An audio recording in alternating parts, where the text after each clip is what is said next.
actually, I saw her that day and I just thought to myself, wow, swear, that's the ugliest fucking bitch I've ever seen in my life. My God, you're so fucking repulsive.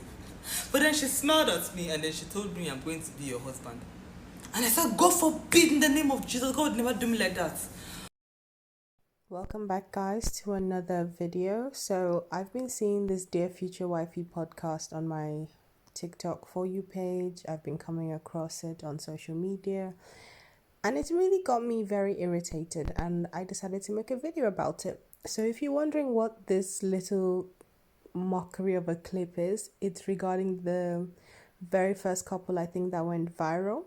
So let's check them out right now. And I had a radical heart shift from that moment. I got in my word, under my word. I just completely changed as a person. And I realized that God loves me, that God has a purpose and plan for my life, that God chose me, that I'm fearfully and wonderfully made. Yeah. So he would call me out my name. It wouldn't bother me because I allowed God's voice to be louder than his. And when I was going through transition of him not coming home on the weekends, not being there, telling me, I hate you, I'll never love you, I wish I never married you. Right. I knew that life and death is in the power of the tongue through the word of God. So I would say, you will love me one day. We will have a good marriage one day. And although he would go out for weekends, I would literally help him get ready to go meet a side chick by ironing his clothes and getting him ready for the night. And these are all things I was graced to do. I would not encourage anybody to do that unless you are graced by God to do this. So with the clip we just saw, I mean, I think we can all understand why it went viral. The things she was saying were just astronomically mind-blowing to me. And I think it's also the fact that she uses Christianity, religion, as like the yardstick of why she had to suffer and put up with infidelity in her marriage. And in the next clip that I'm going to show you, not only does she double down essentially, but she comes for single women who essentially maybe will not put up with the same behavior that she did. What would you say to the women that may be looking at this and say, "See, that's that nonsense they talking about"? Well, I would say that's why you're single still. Oh! Because I'm sure somebody had been in your life already. You didn't want to give the investment for that person to become somebody, and then you lost them probably a long time ago. And you should have just worked with them from the beginning and just worked out the kinks and worked it out, because a man can always build. And I say this with all due respect. You don't marry a man and then turn him into a man worth marrying. I understand that there are men that are not finished products. They may not be where they need to be financially.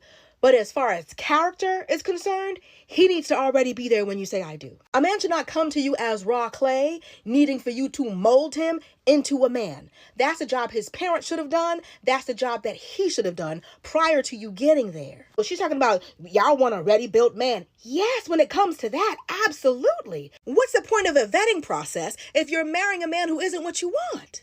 So you see what I mean about doubling down? In response to the host's question, she literally says, well, if you've chosen not to suffer, that's why you're still single. So let me know if you guys agree or disagree in the comments below or what you think. Here's another clip. That pastor, Reggie Steele, dog walked his wife every chance he got. Talking about that Dear Future Wifey podcast interview with him and his wife. He dog walked her every chance he got. Cheating on her left and right. Telling her he finna go cheat. Had her ironing his clothes when he was finna go see his side chick. He telling his wife she's worthless, ain't got no value. He telling her she not his preference. Pretty much telling her he not attracted to her, he don't like her. He said the only reason he was coming home was because he had kids with her. Specifically, he didn't want another man to raise his daughters.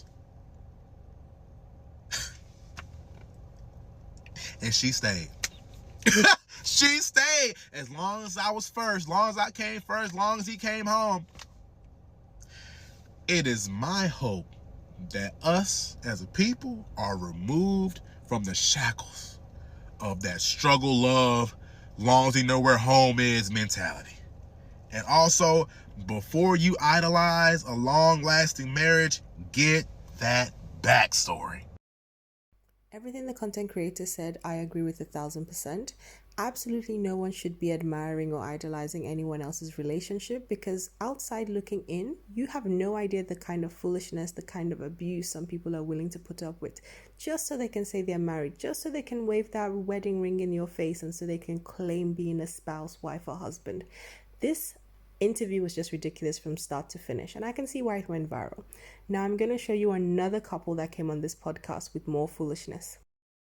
With you, I was tired. I was in a season where God said, just be ready for your wife. So I went to this concert. I was invited, and long story short, as I sat there, he gave all of his background singers an opportunity to get a piece of the song. So two of them stuck out to me. One guy's name was Chris, and then the other was Kanita. And so afterwards, I'm thinking in my mind initially, if they ever come back to Detroit, I might need them in the studio, might work on some records. So I introduced myself to the both of them, and after that, I left. And so when I introduced myself to Kanita, I didn't want to be the typical dude off the street, let me get your number in church, what I'm saying? So I just made it simple. I said, you know what, if you're on Facebook, I'll connect with you there. If you, on social media, I'll leave it there. If it's more, cool. If it's not, cool. So hold on, but so you was open to more. I was open to more, but it wasn't my initial original intent. Yeah, see. Now, you guys might be thinking, oh, where's the foolishness? Oh, trust me, it gets worse, and I have that coming up. But what I wanted to highlight here was the fact that he did not express interest. He didn't chase her. It was very blasé. Why are all of these men coming on the Dear Future Wifey podcast to tell the world, essentially, that their wife is not their preference? I was open to more, but it wasn't my initial original intent. Yeah, see, I was in that time. Even though God showed me her, I was still walking according to my preference. I liked light-skinned, long hair, petite models, all that crazy nonsense. I like what I want. When a man says that the woman that he's with or his wife is not his preference, all that means is that you're a consolation prize because I couldn't get the prize that I really wanted, so I ended up with you. And it really just be going over their heads because every time they just be sitting there nodding like, no ma'am, this is a jab. This is not a compliment. And for the men, I really feel like they think they're giving their wife a compliment by saying like, hey, I couldn't get her, so you got me. That's not a compliment. This is what I find so irritating about this podcast. The wives are just as problematic as the husbands. The husbands are out here humiliating them, and the wives sit there and giggle. In this clip, the man has just told us, I don't find her attractive. She's the furthest thing from what I wanted as a wife, but I had to settle. And she giggles, she laughs. She's basically very male-centered. She gives pick-me vibes, because why would you stay with someone who clearly has expressed at the time with the way he introduced himself to you that he wasn't interested in you? And it's the fact that he continues even many, many years later, now they've been married, to still express this. And she's just there giggling, smiling. There's no pushback from her because she just wants to be able to say she's married. And that's the thing, when you're so male-centered and marriage is the goal, you will absolutely take any rubbish. When we were dating, he was still grieving. When I would come to the house, her pictures and stuff is everywhere. Didn't bother me none. Why not? Because I understood, Siobhan, though this is your husband, he still got to go through his process. And how do I look saying, all right, let's put away her memory, I'm here now? That would be so silly. 20 years with this woman, that's not going to just leave you. Yeah, exactly. So I honored her too.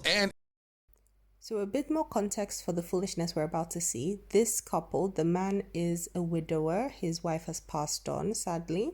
But my issue is, why is the new wife having to honor the deceased wife because the pictures are still all around the house? Should he not have done the work to move past his grief before being with another person? Or am I the crazy one for thinking that? Let me know in the comments below. I guess you can call it a test too. When we was dating, first thing I said, well, I've never been into tattoos or anything, but I wanted to honor my former wife. So I said, I'm going to get a tattoo of my former wife here with a crown and say my queen, her name was Ebony, and her name.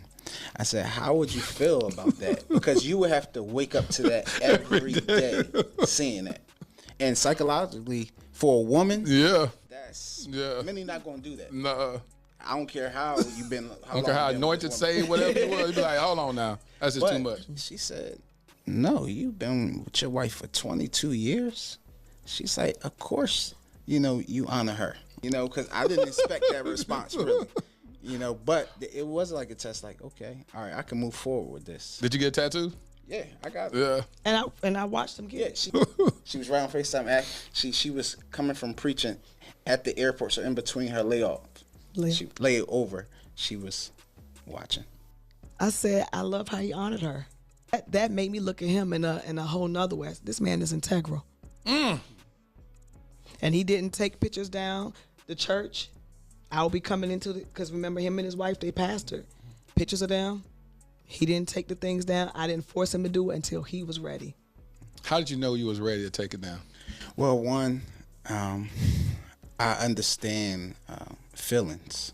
We relaunched the ministry with us. Yeah. You know, I wouldn't want her to still keep coming in and seeing that, although she's okay with it. Yeah. You know, I understand that, it's time to take that down. I'm still going through my grieving process, which she understood, but I'm not going to keep it there to remind you. Because God has now given me something new. There it is. How can I move to the new if I'm keep trying to hold on to the old? You better talk about it, King. Now, I know what some of y'all think. Some of y'all thinking, not again. Because when this came across my timeline, I was thinking the same thing. Not only am I looking at the podcast host a little sideways, because I feel like he know what he be doing when he be bringing these people on his show, but I'm looking at some of you women sideways. Because it makes me wonder, like, are we to the point where we will literally do anything to be in a marriage or a relationship? Because I do understand that people grieve differently, right? Like, we all have our ways of coping with grief. But to me, it makes more sense to get past the grieving stage of your ex-husband or ex-wife before we move on to the next phase of being with your next husband or wife. Because you mean to tell me, out of all the ways you could honor your ex-wife, which was the mother of your children, you felt, oh, I'm not into tattoos,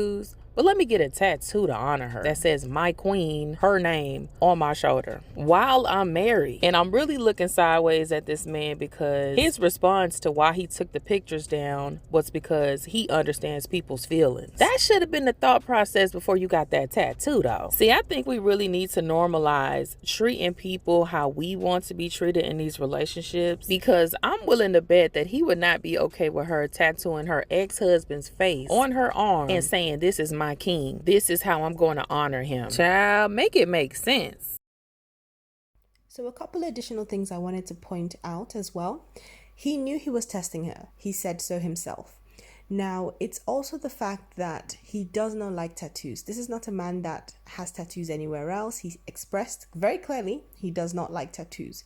So it's a different scenario if his first wife passed away and he likes tattoos and he got a tattoo of her. He's met his now current wife and then he's explaining, oh, this is the meaning behind the tattoo on my shoulder. Instead, he wants to show how little to basically no boundary his new wife has. And he thinks of a test that he said himself he was surprised that she passed. And he doesn't like tattoos, but he's like, what is this like permanent thing I can have on my shoulder so that every morning when we wake up together, she can look at this and I can reassure myself I've married someone with no boundaries. And then she sat there just smiling and giggling. She watched him get this tattoo on a layover on FaceTime. This is a humiliation ritual. You can't convince me otherwise. This is a man that was happy to let her basically come into his life, become part of the church while still having his previous wife posted up everywhere in homage to her and says he's grieving. But now if the roles were reversed, like the content creator points out, could he tolerate this? Would he tolerate this? But he's willing to dish it out and she's willing to take it. This is what I mean. The wives are just as problematic as their diabolical husbands. Oh, it's so irritating.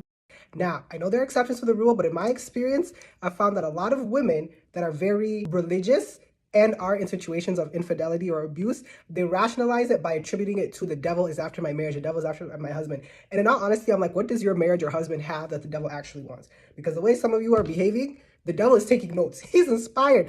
And it's so sick that people are going to look at that Dear Wifey podcast episode and be inspired to continue to travail and fight for their marriage. And unfortunately, this is how some women have been in their marriages because they should not have taken certain decisions, but in the name of God, they do. You know, with every clip that I see of the Dear Future Wifey podcast,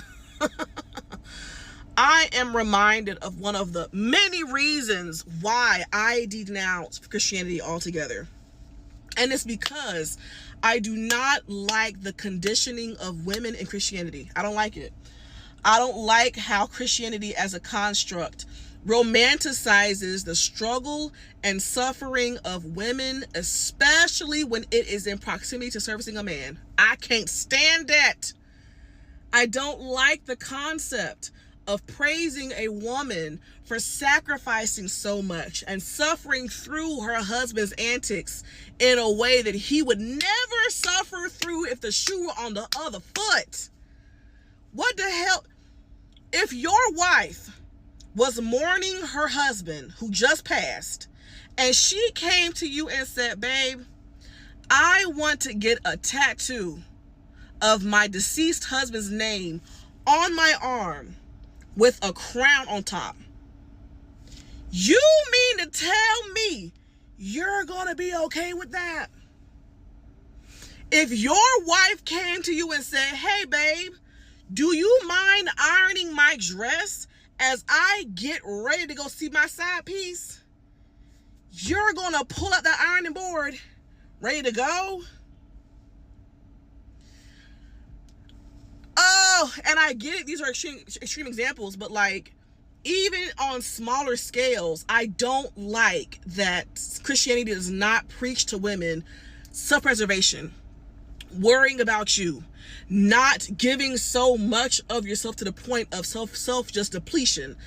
I don't like that that isn't a message. I don't like that the message is instead to give in ways that are unhealthy to a man. I don't like it. It's not healthy, and it has Christian women out here thinking that the key to being honored by God is to give this man parts of you that should nobody have. But you know what? I digress.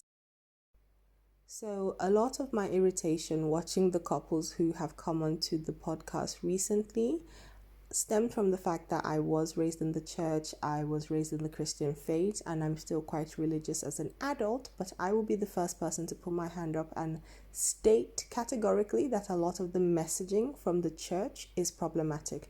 And I'm saying church because I'm not singling out a particular Christian denomination, so whether it's Catholic, Protestant, Mormons, whatever, the church has been, can be, and remains problematic. It also does a lot of good, but with regards to these videos, it is problematic when we see men of faith sit on this couch and embarrass their wives. A lot of what they shared, one, did not need to be shared. The other thing to highlight is the women themselves, the wives, how problematic they are. Is marriage so important to you that you are willing to put up with infidelity, to put up with a husband that essentially stated he would not have picked you if he had a choice? I don't think the goal for us as women should be to suffer in a marriage and hope that the spouse will eventually change and become someone better. I think we can expect more as women. We can expect more for ourselves. And you may agree or disagree. Let me know in the comments. But in my opinion, a lot of these women have no boundaries. A lot of these women have no standards or expectations. They basically just wanted to be married, and so they were willing to put up with anything and everything. And that's why they sit here and giggle as their spouses embarrass them. That's it for the video today, guys. I really hope you enjoyed the content. If you do, please like, comment below. Let me know what you think. Are there things you'd put up with to be married? Have you had to leave a marriage because there were things you wouldn't put up with? If you've enjoyed the content today, please don't forget to like, to subscribe. Please share your thoughts in the comments. And I want to say a massive thank you to everyone who's subscribed to the channel so far. I will be very happy if people want to suggest topics in the comments. Until the next video, guys, take care of yourselves.